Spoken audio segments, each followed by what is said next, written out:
बिस्मिल्लाहिर्रहमानिर्रहीम।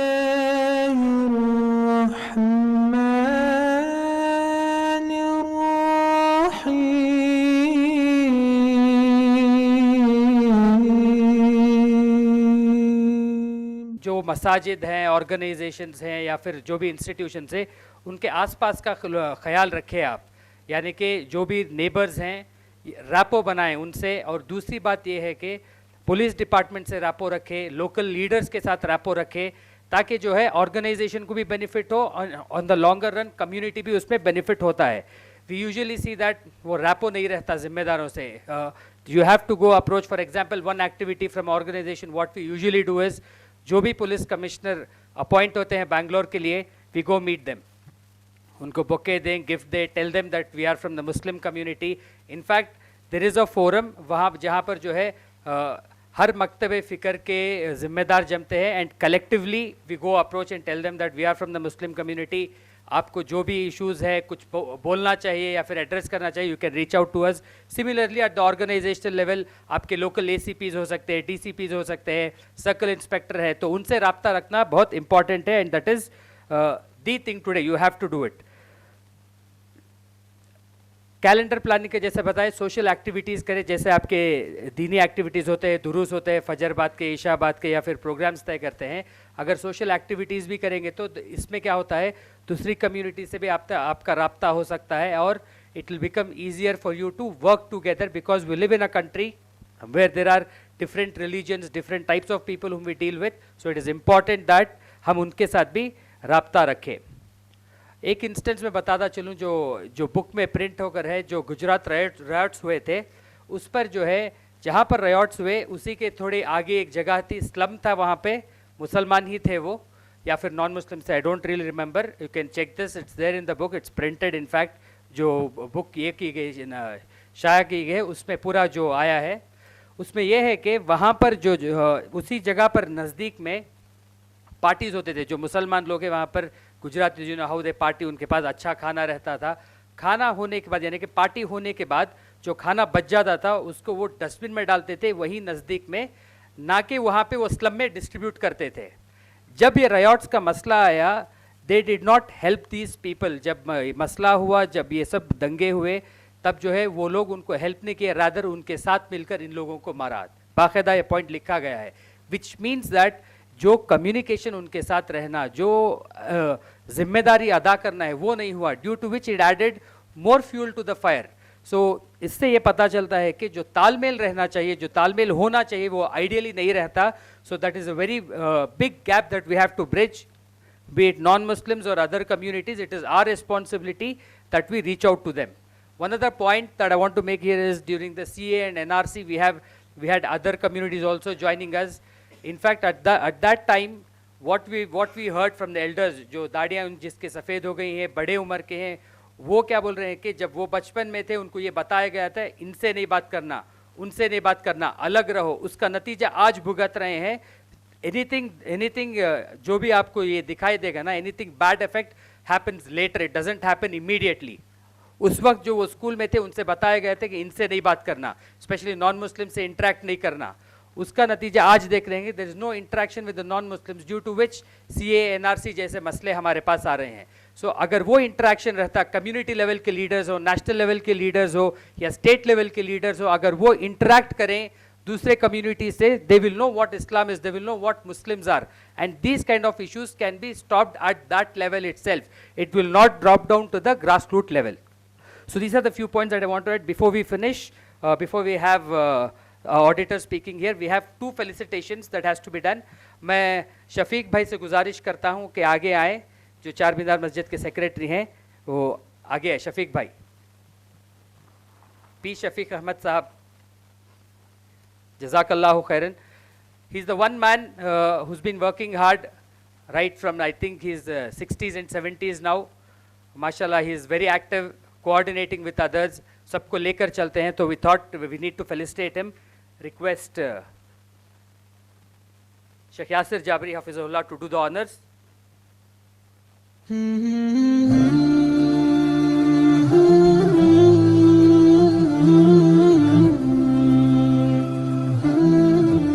For him.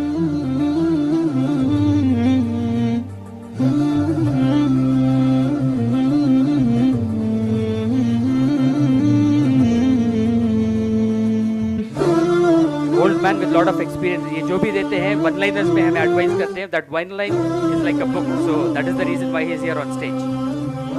जज़ाकल्लाह खैर. Next we have a very dear Mr. Jafar uncle is here. Request Jafar uncle to please come on stage. He is also very active. He goes across the masajids in Bangalore, writes the Quran and the Hadith, and very knowledgeable. He's been a chef at international hotels. He's served the community as well, and he wants others to work very hard, and he always advises us. So he's here on stage. Jafar uncle, request you to please come on stage.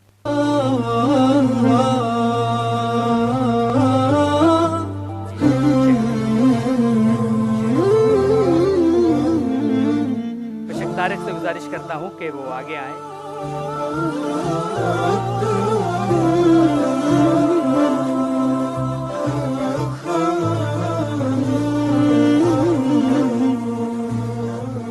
ना ये कुछ भी नहीं है. ये नहीं है कि ये कर रहे हैं मेहनत तो इसलिए ये करना है. एक बात हिम्मत अफजाई के लिए है बस. And it's recognition from the community level. Uncle your plan is getting ready. In the next programme we will have the plan as well. Jazakallah khair. Thanks for coming as well. Without taking much time, so I would request Mr. Syed Jalaluddin, who will be talking from the registrations perspective. आपको क्या legalities रखना चाहिए, taxations है, कैसे avoid करना है, क्या करना है, I don't know what, whether you have to avoid or you have to declare. He's the man who will help you out. Jazakallah khair. My topic today is basically on accounting, taxation and statutory compliances to be followed by an NGO.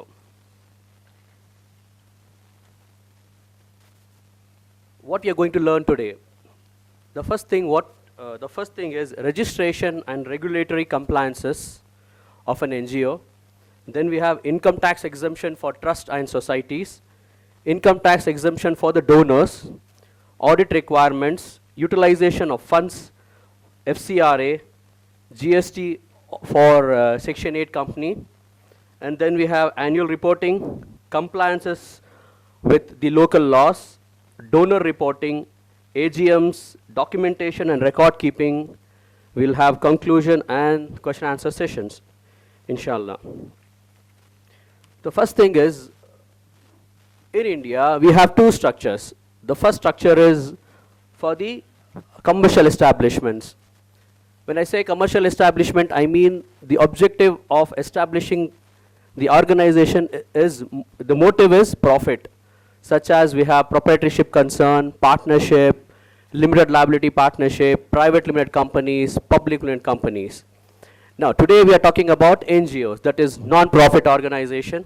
तो India में दो किस्म के organizations हैं broadly. एक है जिसका motive, जिसकी मंशा profit है, उसमें 5 हैं. एक है proprietorship concern, one man show, एक आदमी जो बिजनेस चलाता है. सेकेंड है पार्टनरशिप, जिसमें मिनिमम 2 पार्टनर्स हो. तीसरा है लिमिटेड लायबिलिटी पार्टनरशिप. चौथा है प्राइवेट लिमिटेड कंपनी, और पांचवा है public private limited company, and पांचवा है पब्लिक लिमिटेड कंपनी. तो आज की हमारे टॉपिक है फॉर नॉन गवर्नमेंट ऑर्गेनाइजेशंस या नॉन प्रॉफिट ऑर्गेनाइजेशंस, या जिसका मोटिव है सर्विस टू द ह्यूमैनिटी. उसमें 3 स्ट्रक्चर्स हैं बेसिकली. एक है ट्रस्ट, दूसरा है सोसाइटी, तीसरा है सेक्शन 8 कंपनी. ट्रस्ट एक्ट है 1882 का, जिसमें आप अगर रजिस्ट्रेशन करवाते हैं तो ये overall through out India operate कर सकते हैं आप. फॉर एग्जांपल, अगर मुझे ट्रस्ट रजिस्टर करना है तो मैं क्या करता हूं कि पहले एक ट्रस्ट डीड बनाना है.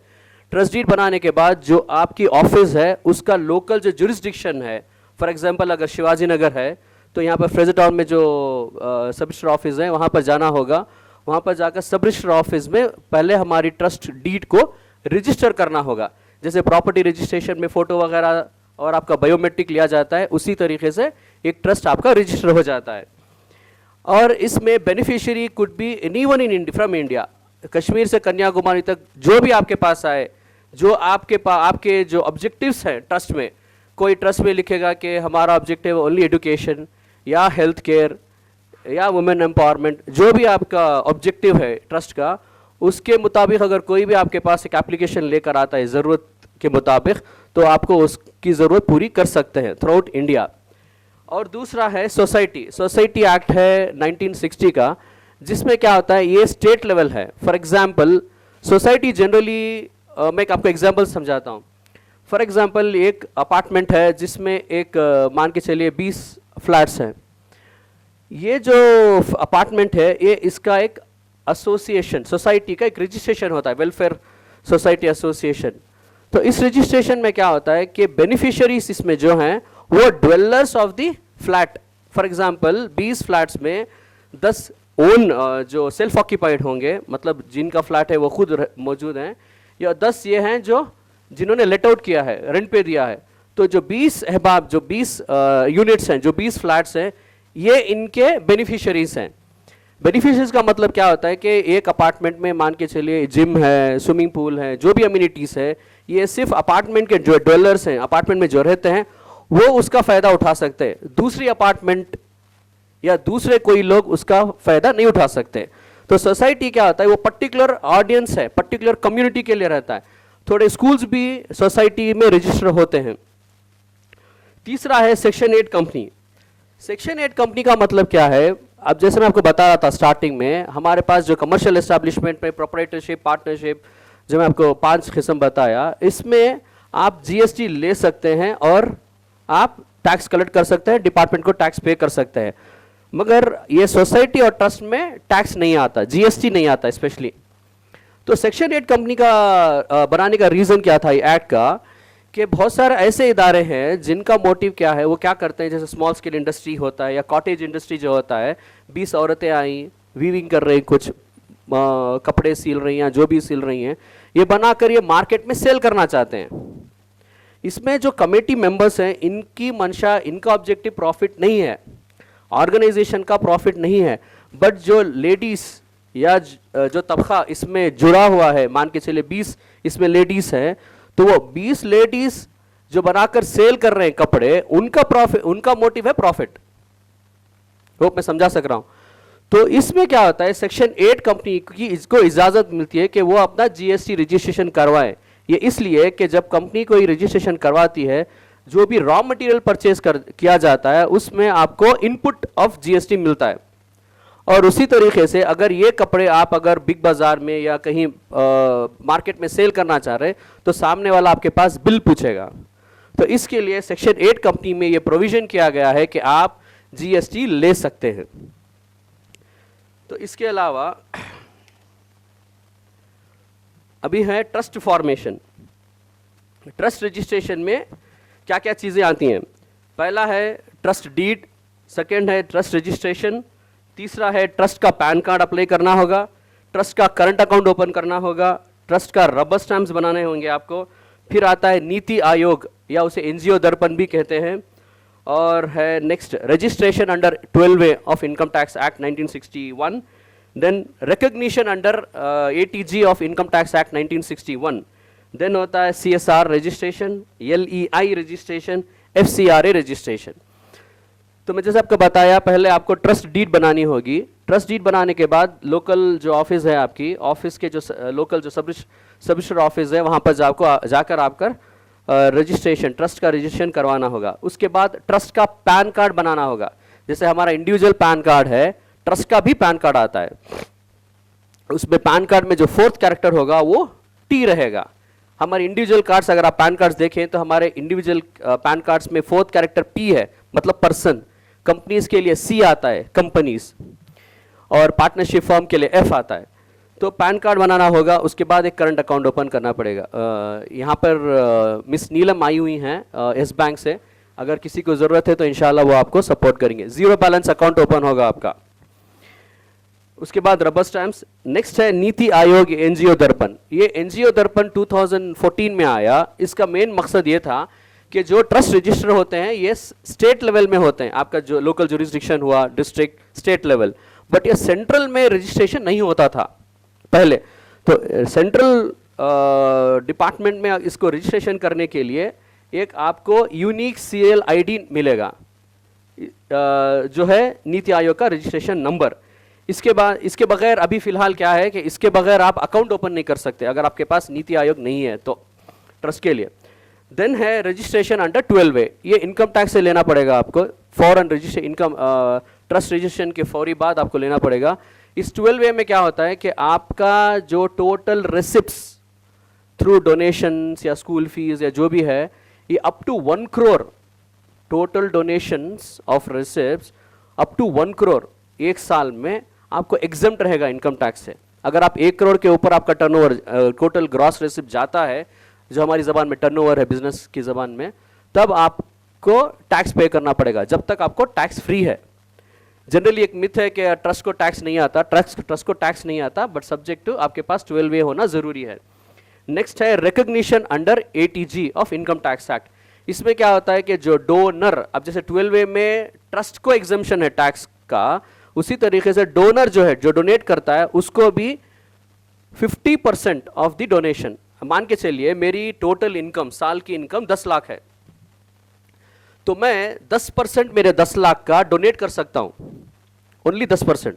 ज्यादा करे तो भी आपको बेनिफिट नहीं मिलता, बेनिफिट मिलेगा सिर्फ 10%। ये 10 लाख का 10% हुआ 1 लाख। 1 लाख अगर मैं डोनेट करूं तो मुझे 50% का डिडक्शन मिलेगा, मतलब 50,000 रुपये तक का income tax deduction. Income tax माफ नहीं होता, डिडक्शन में जैसे ATC ATD है उसमें वो शुमार होता है। तो इसलिए ATG बहुत जरूरी है डोनर्स के लिए। और CSR registration, corporate social responsibility, CSR का मतलब 2014 के बाद क्या हुआ कि जो भी प्राइवेट लिमिटेड कंपनीज है, पब्लिक लिमिटेड कंपनीज है, उनका 2% ऑफ नेट प्रॉफिट वो कोई इदारे को डोनेट करना, पब्लिक लिमिटेड कंपनी या प्राइवेट लिमिटेड कंपनी। तो अगर हमारे पास, अगर हमें चाहिए कि मान के चलिए एक्सेंचर हो या बड़ी कोई भी कंपनी हो, उनको अगर अप्रोच करना है उनके 2% CSR फंड्स के लिए, तो आपको ये CSR रजिस्ट्रेशन लेना लाजिमी है। फिर आता है LEI, लीगल एंटिटी आइडेंटिफायर। ये अगर आपको बाहर से पैसा आ रहा है, आउट ऑफ इंडिया आ रहा है, फॉरेन से आ रहा है, तो आपको ये रजिस्ट्रेशन लेना ज़रूरी है। लास्ट में आता है foreign contribution regulation act 1976, FCRA। ATG में आप विद इन इंडिया डोनेशन ले सकते हैं, FCRA में आप इंडिया के बाहर, फॉरेन से आप डोनेशंस ले सकते हैं। जैसे कमर्शियल एस्टैब्लिशमेंट्स के लिए FDI है, तो इसके लिए नॉन NGOs के लिए FCRA है। Then exemption, income tax exemption for trust, जैसे मैं बताया आपको, अगर आपके पास 12A है और आपका turnover total gross total receipts 1 crore के अंदर है, तो आपको इनकम टैक्स का एग्जम्पशन मिलता है। Then income tax exemption for donors, जैसे मैं आपको बताया, अगर मेरी total gross total income 10 lakh है और मैं 1 लाख रुपए डोनेट कर रहा हूं, तो मुझे 50% का जो डोनेशन मिलेगा। इसके लिए ये ज़रूरी है कि इदारा जैसे ही उसको डोनेशन मिलता है तो उसको डोनेशन की एक रिसिप्ट देनी पड़ेगी। उस रिसिप्ट में आपका ATG रजिस्ट्रेशन नंबर लिखा होना चाहिए इमीडिएटली जैसे पेमेंट हो रहा है। और ये डोनेशन आप जो ले रहे हो, ये डोनेशन आप कैश में अप टू 2000 तक ले सकते हो, 2000 के ऊपर कैश नहीं ले सकते। इट्स वेरी क्लियर, कैश में डोनेशन 2000 के ऊपर नहीं ले सकते। अगर ले लिए तो ले तो क्या करना होगा कि आपको उसको 3-4 दिनों में, मान के चलिए अगर 10,000 आ रहा है तो 5-6 दिनों में उसको डिवाइड करके आप रेसिप्ट बनाकर दे सकते हैं पीछे रेट्रोस्पेक्टिव इफेक्ट से। व्हाट आर द चैलेंजेस, मतलब इशू क्या होगा अगर पैसा आप कोई 25,000 देना है? नहीं ले सकते आप, अब ले लिए हैं, क्या करना है? वो पीछे के डेट से बनाकर आपको 1,800 1,900 ऐसा बनाकर देना पड़ता। वो डिसअलाउ हो जाता, वो इनकम में ऐड हो जाता और उसके ऊपर टैक्स पड़ता है।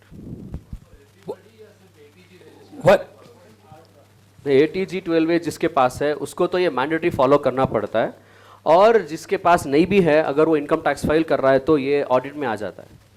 सर आप जो बता रहे हैं वो पूरे मसाजिद के लिए भी है, और ये सिर्फ ऑर्गेनाइजेशन, एनीबडी, मसाजिद, मदारिस, एवरीथिंग, इट्स फॉर एवरीबडी। एक सवाल पीछे से आ रहा था कि मस्जिद के लिए भी है करके, 100% मसाजिद के लिए भी है। मसाजिद भी NGO में ट्रस्ट में रजिस्टर होता है, राइट? अच्छा, तो जैसे ही डोनेशन दिया जाएगा तो आपको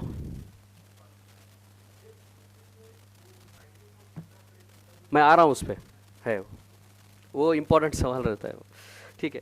जो आपको जैसे आपको मैं बताया कि जो भी आपको डोनेशन करेगा, अगर 2000 के अंदर है तो कैश में ले सकते हैं, 2000 के ऊपर आपको वाया चेक या ऑनलाइन ट्रांजैक्शन आप ले सकते हैं।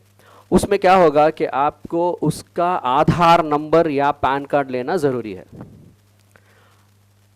सब्जेक्ट टू क्या होता है कि जनरली जो आईटी प्रोफेशनल्स हैं या जो इनकम टैक्स फाइल करना चाह रहे हैं, जो प्रूफ मांगते हैं पेमेंट का, वो डोनेशन करने के बाद रिसिप्ट मांगते हैं।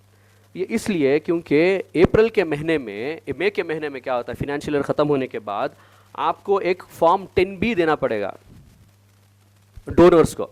ये इसलिए बनाया गया, मान के चलिए आपके एक साल में आप हर महीना 5-10 हज़ार रुपये दे रहे हैं, तो जैसे 10 हज़ार रुपये देंगे तो आपको रिसिप्ट देना ज़रूरी है। फिर मई के महीने में आपको कंसोलिडेट करके आपको एक सर्टिफिकेट देना पड़ेगा। वो सर्टिफिकेट ले जाकर वो अपना इनकम टैक्स फाइल करते वक्त वो क्लेम कर सकता है। पहले क्या होता था, सिर्फ डोनेशन रिसिप्ट पे क्लेम करते थे और वो बहुत सारे फोर्ज रहते थे, डेट नहीं, लास्ट ईयर का कुछ ये मैनिपुलेट करके कर देते थे। इसलिए अब डिपार्टमेंट क्या बोलता है कि आपको 10B सर्टिफिकेट देना ज़रूरी है ऑर्गेनाइजेशन को, डोनर्स के लिए। अच्छा, नेक्स्ट हुआ ऑडिट रिक्वायरमेंट्स। जो डोनेशन आपके पास आ रहा है, जो भी कैश में हो या बैंक में हो, आपके पास एक डोनेशन रिसिप्ट होना ज़रूरी है, सीरियल वाइज, सीक्वेंस के साथ, बुक नंबर के साथ। जो भी डोनर देगा डेट वाइज आपको डोनेशन रिसिप्ट देना है, ठीक है। और साल के आखिर में मई के महीने में आपको 10B एक सर्टिफिकेट देनी पड़ेगी। सेकेंड, जो भी आप एक्सपेंसेस करते हैं, फॉर एग्ज़ाम्पल आप इदारा रजिस्ट्रेशन करवाए तो उसकी फ़ीस हुई या एक्सपेंसेस हुआ, बाद में आप जो भी फर्नीचर फिटिंग्स या जो भी इसके लिए लेंगे आप ऑर्गेनाइजेशन के लिए, जो भी आप खर्च करेंगे, इसकी रिसिप्ट लेना बहुत बहुत ज़रूरी है। बहुत लोग क्या करते हैं, जीएसटी बचाने के लिए रिसिप्ट नहीं लेते या सप्रेस कर देते हैं। 1 लाख का परचेज़ किया, 50,000 की बिल लेते हैं, 50,000 छोड़ देते हैं। ये बहुत मुश्किल है आगे चलकर। तो जो भी आप करेंगे तो आपको एक इनवॉइस लेना, प्रॉपर इनवॉइस लेना ज़रूरी है। अगर उसके पास जीएसटी है तो उसके पास इनवॉइस लेना, अगर जीएसटी नहीं है तो कम से कम उसके पास एक कच्ची बिल रहती है तो वो आपको लिख कर देगा। उस वक्त क्या करना पड़ेगा, आपके पास एक वाउचर बुक रहेगी कच्ची बिल में खासकर, तो वाउचर में उसका सिग्नेचर, उसका मोबाइल नंबर या उसकी दुकान का सील, ये लेना ज़रूरी है वाउचर में, पेमेंट वाउचर, ठीक है। और जो भी आप ट्रांजैक्शंस करेंगे, अब तो माशाल्लाह पूरे ट्रांजैक्शंस बैंक में है, यूपीआई आने के बाद कोई भी हार्डली कैश से होता है, तो उसको अकाउंट कीजिए और मंथली अपने बुक्स बनाइए, बुक्स ऑफ अकाउंट्स बनाइए, बना कर रखिए और एनुअली जो इनकम टैक्स फाइल करना होगा आपको वो फाइल कर सकते हैं।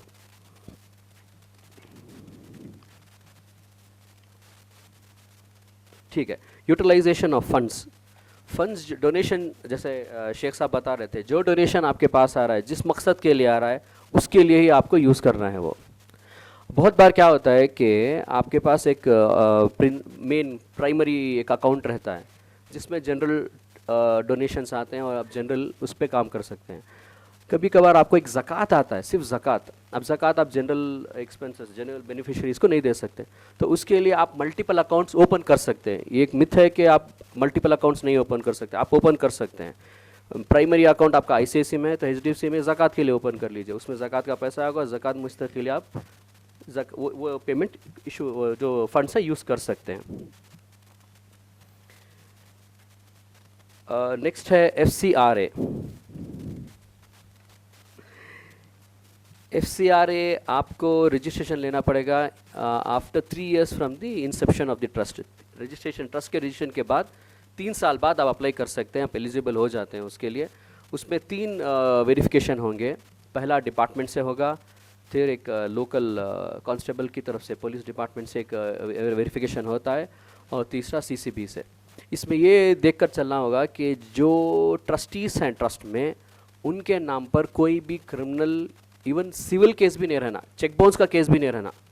अच्छा, और एक बात भी बताता चलूँ मैं, ट्रस्ट रजिस्ट्रेशन में क्या होता है, अल्हम्दुलिल्लाह मेरे पास 200-250 ट्रस्ट हैं। इसमें मैं ये देखता हूँ कि 99% जो ट्रस्टीज रजिस्ट्रेशन के वक्त मौजूद रहते हैं वो 1 साल के बाद नहीं रहते। ऐसे बहुत सारे मदरसे हैं, मस्जिद्स हैं, जिसमें बोर्ड में जो ट्रस्ट डीड में मेंबर्स कोई और हैं, चला कोई और रहा है। इसमें इख्तिलाफ होता है। हमें ट्रस्टी हम ना पूछे नहीं तुम्हें काम करें, आप आइश नहीं ना, क्या कर सकते। तो इसलिए क्या करना, मेरी एक राय है, जब आप एक ट्रस्ट रजिस्टर करते हैं तो मिनिमम 3 आदमी की ज़रूरत है, मिनिमम। बस FCRA अगर आप नहीं करवाना चाहते हैं तो 2 बस है। अगर आप FCRA नहीं लेना चाहते तो 2 ट्रस्टीज बस हैं। अगर आप FCRA फ्यूचर में लेना चाहते हैं तो मिनिमम 3 ट्रस्टीज काफ़ी हैं आपके लिए।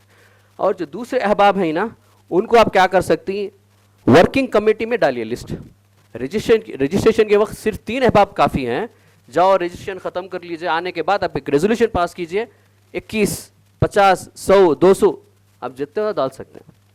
बट रजिस्ट्रेशन में कितने कम रखती हैं उतना अच्छा। क्या होता है नेक्स्ट, एक रेजोल्यूशन पास करना, हजरत नहीं मिलते।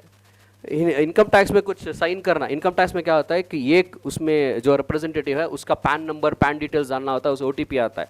मेरे पास ऐसे केसेस हैं, OTP मांगता हूँ देते नहीं, वो मैं इदारे में नहीं हूँ, बट रजिस्ट्रेशन के वक्त DSC डिजिटल सिग्नेचर उनका लेकर हम सबमिट किए हैं इनकम टैक्स, OTP नहीं देते, मिलते नहीं। तो ये बहुत बड़ी प्रॉब्लम है अभी।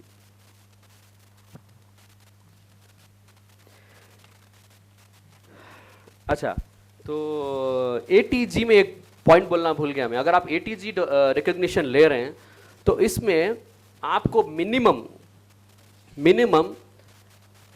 85% of the funds should be utilised. For example, आपके डोनेशन, आपके इदारे में 1 लाख रुपए आपका टोटल चंदा हुआ एक साल में, आपको 85,000 रुपीज़ उसी साल में खर्च करना लाजिम है।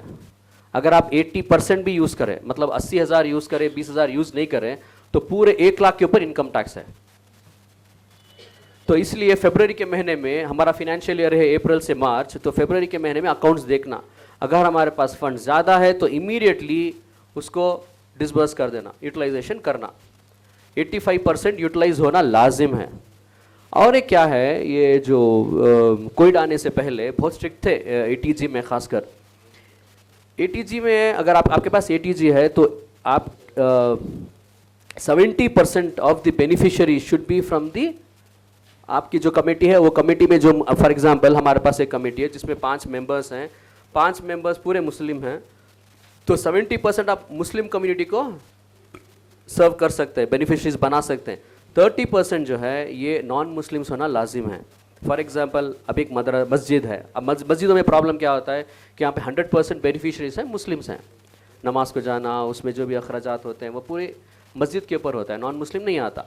तो ये कोशिश करना कि वो मस्जिद या वो इदारा, उसका एक यूनिट ये भी हो कि कोई खैर खाही काम हो, जैसे एक हेल्थ कैम्प कर दिया आप साल में, आई कैम्प कर दिए, और आई कैम्प में आप जो रजिस्ट्रेशन लिस्ट बनाएंगे उसमें ये देखना कि 70% मुस्लिम्स हो तो प्रॉब्लम नहीं, 30% नॉन मुस्लिम्स रहना, नॉन मुस्लिम्स के नाम रहना उसमें। और जो भी इवेंट्स आप करेंगे, हेल्थ कैम्प हो या जो भी कैम्प हो, तो उसके फ़ोटोज़ पिक्चर्स लेते वक्त सामने हमारे जो नॉन मुस्लिम बरादरान हैं उनको सामने बिठाना, उनकी फ़ोटोज़ लेना। कल का रोज़ अगर वो पूछे भी कि आपका यूटिलाइजेशन कहाँ हुआ, तो हम दिखा सकते हैं प्रूफ की फ़ोटोज़ हैं, वीडियोज़ हैं जिसमें नॉन मुस्लिम्स भी हैं। अच्छा, सेक्शन 8 कंपनी के बारे में मैं थोड़ा और बताना चाहता था। सेक्शन, जैसे मैं आपको बताया, ट्रस्ट है, सोसाइटी है। सेक्शन 8 कंपनी में क्या होता है कि आप GST ले सकते हैं, GST रजिस्ट्रेशन ले सकते हैं, GST कलेक्ट भी कर सकते हैं, GST डिपार्टमेंट को पे कर सकते हैं। मैं और एक बार बताता हूँ एग्जाम्पल के साथ। एक इदारा है जिनके पास एक 20 स्विंग मशीन्स हैं और वो ट्रेनिंग दे रहे हैं लेडीज़ को, कपड़े तैयार हो रहे हैं, आप मार्केट में सेल कर रहे हैं। ट्रस्ट और सोसाइटी सेल नहीं कर सकता, ओके। बट अगर आप सेक्शन 8 कंपनी ROC में, रजिस्टर ऑफ कंपनीज में अगर आप रजिस्ट्रेशन करवा लें, तो इसमें क्या होता है कि आप GST ले सकते हैं, और वो जो भी कपड़े सिले होंगे जिसे आपको सेल करना है, आप विथ बिल सेल कर सकते हो, GST कलेक्ट कर सकते हो। और उस दौरान जो आप रॉ मटेरियल परचेज करोगे उसका इनपुट, GST इनपुट बिल लेकर सेट ऑफ कर सकते हैं, एंड देन जो टैक्स बैलेंस है वो आप पे कर सकते हैं। तो बहुत सारे आपके पास प्रोविज़न है जो आप ले सकते हैं, और इन इदारों के लिए आप GST के साथ ये इदारा चला सकते हैं।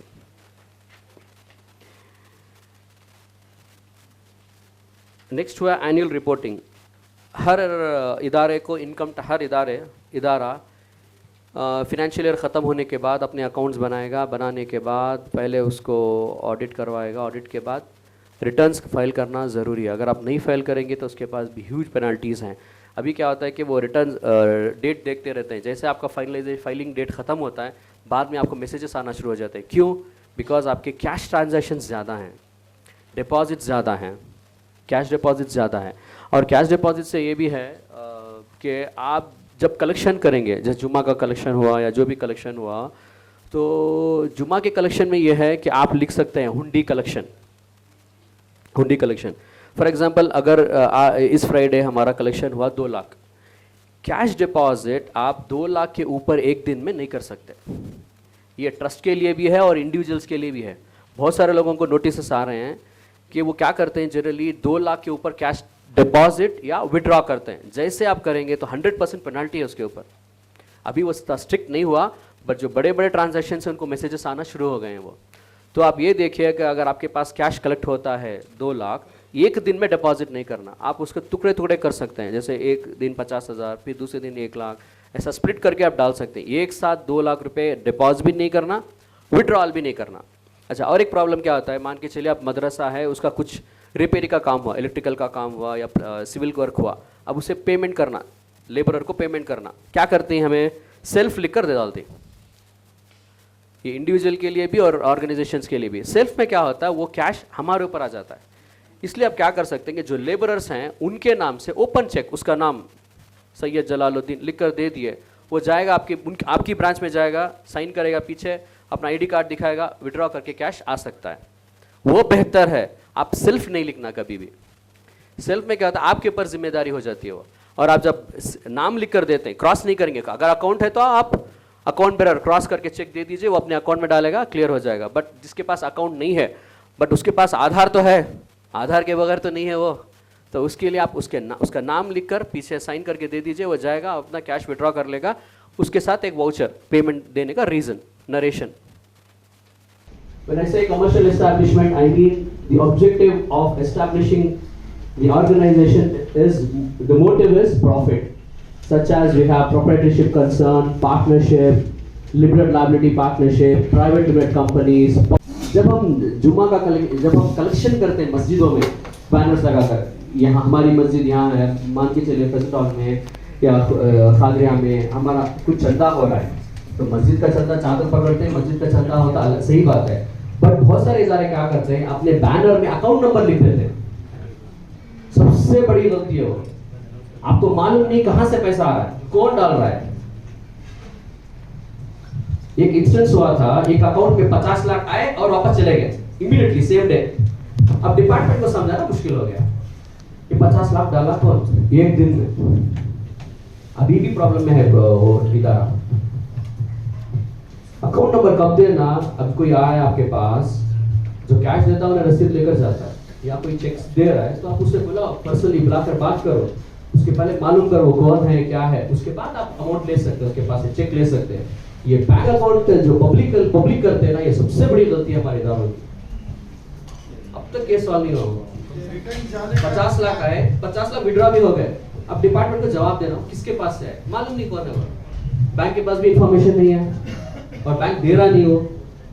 सर, एक इशू इसमें ये है कि जैसे सोशल मीडिया पे फंड रेजिंग होती है, अगर मैं फंड रेजिंग कर रहा हूँ तो हमारा बैंक अकाउंट डिटेल डालना लाजमी क्यों, वरना कहाँ भेजेगा अकाउंट, पर्सनल तो ले नहीं सकता, अकाउंट को ही आएगा। अगर वो पब्लिक में नहीं जाएगा अकाउंट, तो that amount of risk I think ये क्या करते हैं, बड़े अकाउंट आगे से क्या करेंगे। एक दो इश्यूज ऐसे भी हैं ऑडिटर साहब यहाँ पे, एक दो इश्यूज ऐसे होते हैं सब, बट उसका मतलब ये आप काम सी मेजॉरिटी ऑफ द एनजीओज और जैसे काम करते हैं, सोशल मीडिया प्लेटफॉर्म ही है, एक प्लेटफॉर्म है जो फंड रेजिंग होता है। सोल्यूशन क्या है, आप अपने बैंक में एक लिमिटेशन कर सकते हैं कि जो भी डिपॉजिट्स आ रहा है 10,000 के ऊपर अगर आ रहा है तो फ्रीज करो अकाउंट, वो अमाउंट फ्रीज हो जाता है। फिर आपको कॉल आएगा बैंक से कि फलाना अमाउंट इतना है, उसको क्लियर करना या फिर वापस भेज देना। जब आप अगर बैंक से बात कर सकते हैं, बट उसकी लिमिटेशन रखना बहुत जरूरी है। Just one resolution to be passed and submit to the bank.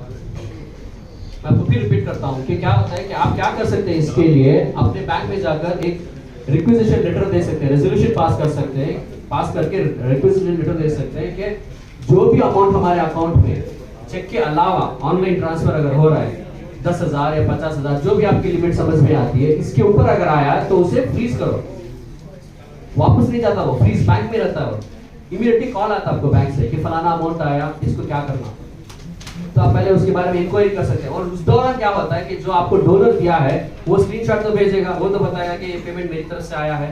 अगर वो रिकंसाइल हो रहा है तो अल्हम्दुलिल्लाह you can unfreeze it. UPI के लिए आप एक लिमिट सेट कर सकते हैं। ये बहुत प्रॉब्लम है अभी। उसका रेगुलेशन नहीं है, क्योंकि जैसे ये बता रहे हैं on social media or anywhere, QR code is floating everywhere. Forget account detail, left to वो laboratory. QR code सभी के पास है, odd amounts are coming. कभी 10 QR कोड में क्या हो रहा है कि अगर आप QR कोड WhatsApp से फॉरवर्ड करेंगे तो 2000 के ऊपर आपके कैश पेमेंट नहीं आ रहा है। लेटेस्ट आरबीआई का रेगुलेशन है। अगर मैं मेरा QR कोड आपको भेजता हूँ, आप ज़ोहैब भाई को फॉरवर्ड करें, ज़ोहैब भाई 2000 के ऊपर ट्रांसफर नहीं कर सकते अगर वो फॉरवर्ड में आ रहा है QR कोड। डायरेक्ट अगर मैं ज़ोहैब भाई को भेजा तो ट्रांसफर होता है। सी यहाँ पे मालूम ये करना है कि डोनर कौन है, वो इंपॉर्टेंट है। समझ रहे हैं? कोई क्लैरिटी नहीं है ना। जैसे अब हमारी मस्जिद का QR कोड है, जुमे में 100, 200, 300, 400 लोग भी स्कैन करके जा रहे हैं। बड़े अमाउंट का प्रॉब्लम है। बड़ा अमाउंट तो नहीं आता ना क्यों आपको इसमें यूपीआई में 50,000 के ऊपर तो नहीं आ सकता एक दिन में। अगर अमाउंट जो भी हो, how do we trace the donor? Amount बड़ा हो या छोटा, how do we trace the donor? Trace करना है। Donor tracing, what is telling is donor tracing कब होगा? जब अमाउंट बड़ा है तभी you want to know the donor. If the amount is small you don't have to worry about it, right? That is what is trying to explain. One other announcement here, we have lunch organized. Request you all to just stay back. I think we'll finish in next 5 to 10 minutes. We will have a question answer session for 10 minutes and we will close. Lunch, salah will also be organized here. Lunch will also be done. Or those who want to offer salah at the masjid, that can also be done. 5 minutes we will close inshallah. 5 or 10 minutes. What is the limit for keeping donors information? Sorry, sir? Donor is giving a money. What is the limit? For example, a donor is 5,000, 10,000. As far as you know the donor, you can select whatever of sum he is donating. But I maintain any register of X limit. See, as I told you with regard to ATG, अगर donor, मैं donor हूँ, मेरी income 10 lakh है cross two income, तो मैं सिर्फ 10% उसका donate कर सकता हूँ। No, as an NGO, my responsibility, because I have to give when the tax company asks where are the sources of the funds, then I have to keep the register, because as you said, for all the donations I have to keep the receipts. What whomsoever is giving, I will keep a receipt book. But in this case where people are transferring money, they also have to keep some information about the donor, where I have to give the details. Whenever you are saying that the department are asking a big amount, this is a random case, they can ask a small amount also. Yes, definitely. See, the moment you receive the money through UPI, you need to raise it, you have to issue a donation receipt. Then you have to give those particulars, which day or वो जो reference number आता है, वो आप उसमें लिखना जरूरी है। जो है अकाउंट्स की क्लैरिटी, अकाउंट्स रिसिप्ट्स ये हुए, पेमेंट्स ये हुए, ये दिखाना आपकी कमेटी में बहुत ज़रूरी है आपके एजीएम्स में। सर, अगर वक्फ बोर्ड में रजिस्टर कर दिया गया है, ट्रस्ट की नौयत पर नहीं है, वक्फ बोर्ड में रजिस्टर कर दिया गया है, ट्रस्ट की नौयत पर नहीं है, तो what will be the formalities to be undertaken? आपका ट्रस्ट है, नहीं, ट्रस्ट नहीं बनाया गया है, बल्कि जो है वक्फ कर दिया गया है, यानी वक्फ बोर्ड को। और डोनेशंस वगैरह जो कौन कलेक्ट कर रहा है? डोनेशंस, पेमेंट्स मस्जिद का एडमिनिस्ट्रेशन कलेक्ट कर रहा है, but it is not made as a trust. उसके अकाउंट डिटेल्स तो मेंटेन करना होगा। हाँ, अकाउंट डिटेल्स मेंटेन हो रहे हैं, रिसिप्ट्स मेंटेन हो रहे हैं, तो it is more than enough, right? और आपको एनुअली एक वक्फ बोर्ड को सबमिट भी करना है। हाँ, सबमिट करते हैं। 7% जो डोनेशन है वो भी आपको देना होगा। जी जी, टैक्सेशन भी करते हैं, वही काफ़ी है। शुक्रिया sir.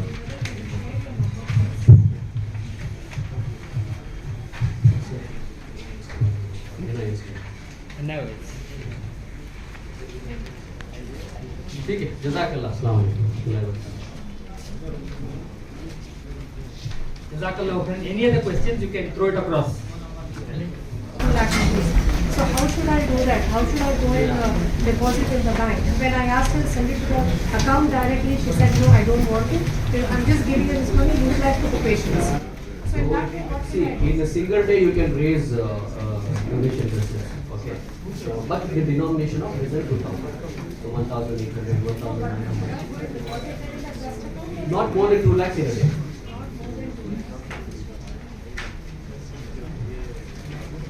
One other alternative is you can give it to our organization, we'll take care.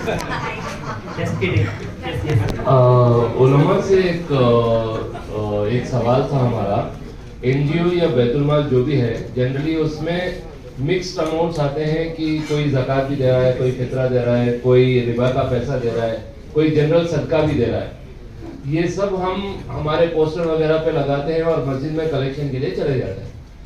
मस्जिद में जब चंदा पकड़ते हैं, अब किसकी नीयत क्या नीयत से पड़ी हमको नहीं मालूम वो पैसा, तो अब इस पैसे का हिसाब हम कैसे करें? इसको ज़कात में ही रखें या जनरल में रखें? सवाल है कि डोनर कौन सा भी पैसा चंदे में डाल देता है तो उसका क्या करे, क्या कैसे अकाउंट करना है? जितना ही पैसा आएगा, जो भी पैसा आएगा, सबसे पहला चाहिए तो ये कि हिसाब रखें आप कौन सा पैसा क्या है, जो मालूम पड़ता है आपको। चादर पकड़ लेंगे, कोई भी कुछ डाल देगा तो उसमें आपको पहचानना मुश्किल है, तो उसके आप मुकल्लफ नहीं है, उसको आप जनरल अकाउंट में लेकर यूज़ कर सकते हैं इंशाल्लाह। If the person is telling very clearly if it is riba, it has to be used accordingly. If there is nothing mentioned, it will go as general amount. Yes, I will share Brother Jalaluddin's number. If you want, you can have that. Any other questions before we close related to? One other thing is मदरसे के लिए एक call for आया था government minority से, government of minorities department से, कि अगर आप मदरसे के डिटेल्स देंगे तो आपको 10 लाख रुपीस आपके अकाउंट को आएगा based on the documents that you need to furnish. तो उन्होंने जो डॉक्यूमेंट्स पूछा था it is very less, but लेकिन डॉक्यूमेंट जो एक्सपेक्ट करते हैं यूजुअली गवर्नमेंट डिपार्टमेंट से इट इज वेरी ज्यादा होते हैं।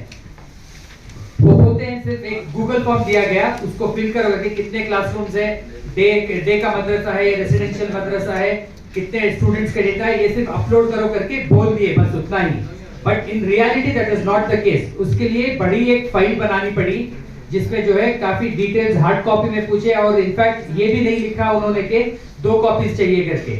When we went there to submit करने गए तो बोला कि वापस भेज दिए कि 2 कॉपीज चाहिए। So usually there is communication faltering that happens from the government department। उतना क्या बोलते हैं, डिटेल में नहीं बोलते, वो सिर्फ कॉल फॉर कर देते हैं लेकिन नहीं होता। But these funds can be utilized. It is our money that is coming back to us either from the Waqf board or from the government of Karnataka or government of India.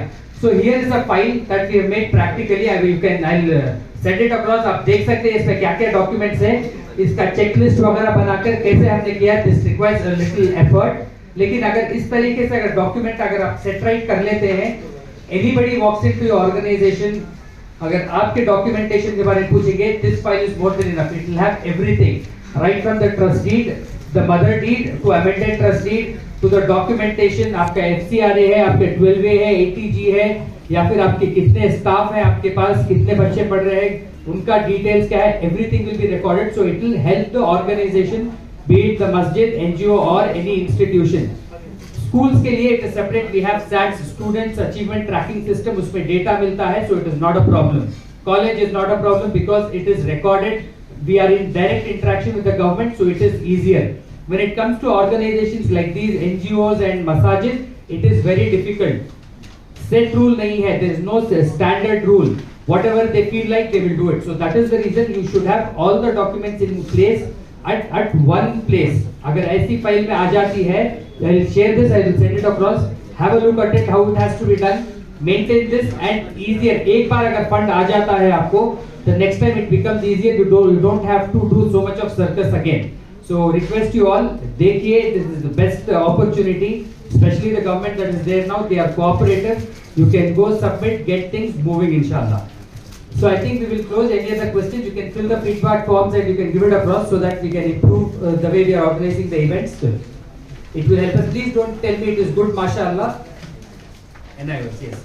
Don't tell me good mashallah, that is there alhamdulillah, but I need the pointers where we can improvise in terms of topics, in terms of the content and in terms of the organizing the events. One other point जो मदरसे के बारे में मैंने बोला, वो NIS is one other important point. National Institute of Open Schooling. इसमें क्या है, जो मदारिस के बच्चे हैं, ड्रॉप आउट्स हैं, या जो भी दूसरे इंडिविजुअल्स हैं, अगर वो 10th क्लियर करना चाह रहे हैं, उनको जो है अगर स्कूलिंग फॉर्मल स्कूलिंग सिस्टम नहीं अटेंड कर सकते या फिर एज क्रॉस हो गया है, दो students can appear through NIOS.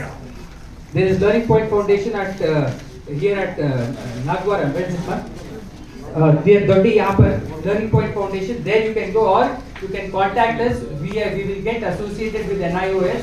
उस पे क्या है, आप सब्जेक्ट्स अपने हिसाब से चूज कर सकते हैं, which are easier. कार्पेंट्री है, दूसरे अदर सब्जेक्ट्स हैं, which is easier for example. I've just given you an example.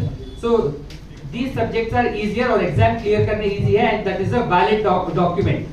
KIOS है, Karnataka Institute of Open Schooling. That is fraud. Don't get involved. Karnataka board में जो है SSLC क्या PU board में SSLC marks card उनका नहीं लिया गया. The child has to appear again.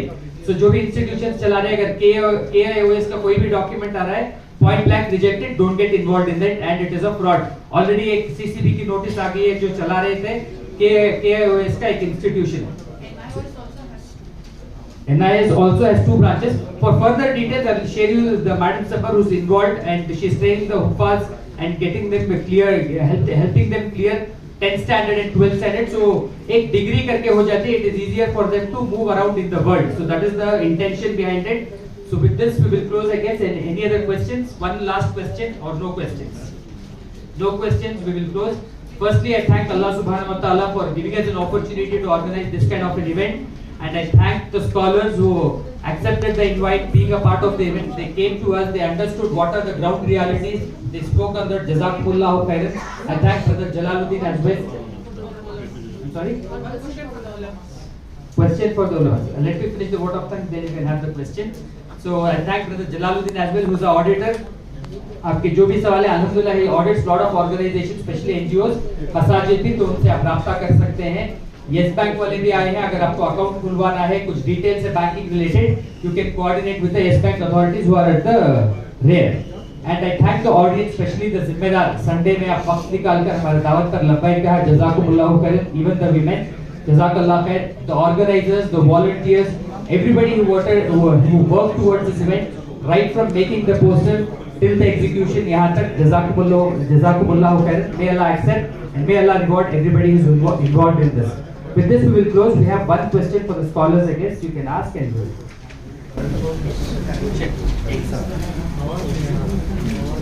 Not ready? Yeah, ready. What about the students who got dropped from madrasas?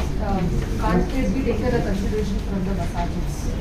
Because they are getting into a different lane. Like The students who are getting dropped from madrasas are nowadays we are getting that they are into crimes and all, because of which the image of community totally is changed. Ke madrasa students are getting into crime. What is the steps from the madaris or masjids to be taken towards this? ठीक है, सवाल है, लेकिन इस पे 2 सवाल है actually. ये जो सवाल करने के, जो मदरसे ड्रॉप आउट होते हैं, यूजुअली क्या है, वो अगर गलत काम करते हैं तो कम्युनिटी का नाम बदनाम होता है, क्योंकि मदरसे से पढ़े हुए फिर ऐसा कर रहे हैं. जो ड्रॉप आउट्स है, ये मदरसे के बच्चे करके नहीं है, आम तौर पे है. शायद बच्चे जो भी स्कूल ड्रॉप आउट्स भी होते हैं, और जो कि अब ड्रग्स आम हो चुका है, 8 स्टैंडर्ड का बच्चा भी अभी ड्रग्स ले रहा है. तो ये सवाल इसका ये है कि क्या स्टेप्स लेना चाहिए मसाजिद से या दूसरे इदारों से कि इनको रोकने के लिए, या फिर इनको कैसे, दूसरा ऑप्शन क्या हो सकता है, इनको क्या कैसे गाइड करना है, या फिर इनको दूसरे कुछ ऐसे ऑप्शन है जैसे NIO से उनको उसमें डालकर उनको रहनुमाई कर सकते हैं क्या? सवाल ये है बेसिकली, राइट? वस्सलातु वस्सलामु अला रसूलिल्लाह, अम्मा बाद. ये जो तलबा मदरसे से तालीम अधूरी छोड़कर या स्कूल से अधूरी छोड़कर महल्लों में गलत कामों में या गलत उमूर में जो है मुलव्वस पाए जाते हैं, तो सबसे पहली बात तो ये है कि महल्ले की जो मसाजिद होते हैं, जो मराकिज़ या मदारिस होते हैं, उनकी ये जिम्मेदारी बनती है कि अपने मस्जिद में या मरकज़ से जो जुड़े हुए लोग हैं, उनका जो है कम से कम डेटा रखें कि कितने तलबा ऐसे हैं जो मस्जिद या मदरसा अधूरी तालीम छोड़कर जो है आए हुए हैं.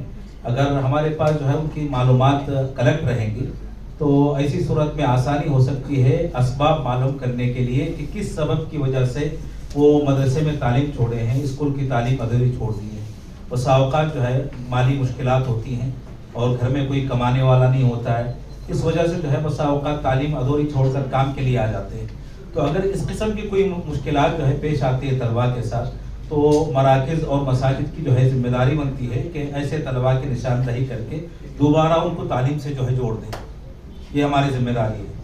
और दूसरी बात ये कि उनके वालिदैन से भी जो है रब्त करें उनके वालिदैन से रब्त करके जो है असबाब मालूम करते हैं। अगर पढ़ना ही नहीं चाहता जो है तालिब इल्म किसी भी वजह से, और जितनी मरतबा उसको तालीम से जोड़ा गया है हर मरतबा जो है छोड़ के आ जाता है, तो ऐसी सूरत में वालिदैन के साथ बैठ के, तलबा के साथ बैठ के काउंसलिंग का जो है सिस्टम वो शायद मुफीद हो सकता है इस बाब में कि उनकी जहन साजी करें पढ़ने के लिए, उनको बताएं कि तालीम के फ़वाइद क्या हैं और दरमियान में तालीम छोड़ देते हैं तो उसके नुकसानात क्या हैं। ये सारी चीज़ों की जो है निशानदही करके उसकी काउंसलिंग अगर हम करेंगे तो शायद हो सकता है पढ़ने की तरफ राग़िब हो जाए। हमारी सबसे बड़ी मुश्किल ये है कि मसाजिद में जो मुसल्ली आते हैं उनके ताल्लुक़ से हमारे पास कोई मालूमात नहीं है, और मराकज़ में जो आते हैं उनके ताल्लुक़ से कोई मालूमात नहीं है। हम आसपास में जिनके साथ ज़िंदगी गुजारते हैं उनके बारे में भी जो है मालूमात नहीं होती है। तो इस तरह की जो ज़िंदगी है इसमें हम जो है कोई ढंग का काम नहीं कर सकते। तो लिहाजा अगर हमारे मुआशरे को ऊपर उठाना है और तालीम में आगे ले जाना है तो जिस तरीके से औरों के पास जो है ये निज़ाम पाया जाता है ये लाने की ज़रूरत है। तलबा को निशानदही करना, उनकी काउंसलिंग करना, और साथ में उनके तरबियती कोर्सेस वगैरह भी जो है आप मुनाकिद कर सकते हैं मस्जिद में, सेंटर में, उनकी अच्छी तरबियत के लिए, और जिन चीज़ों में मुलव्वस पाए जाते हैं उनके नुकसानात गिनाने के लिए ये कोर्सेस भी अगर करेंगे तो शायद मुफीद हो सकती है चीज़ें इंशाअल्लाह। जज़ाकुमुल्लाहु खैर। So with this we will close. Subhanakallahumma wa bihamdik, ashhadu an la ilaha illa anta, astaghfiruka wa atubu ilayk. There is lunch ready. Lunch खाकर फिर उसके बाद यहाँ भी सलाह पढ़ सकते हैं, जो मसाजिद में पढ़ना चाहते हैं मस्जिद में भी पढ़ सकते हैं। फीडबैक फॉर्म्स अगर नहीं दिए हैं तो फीडबैक फॉर्म्स दे सकते हैं। Special thanks to Stalin, my classmate who's from Joseph's. He came here all the way. He's from the Christian community background. Jazakallah khair. Thank you so much for attending as well.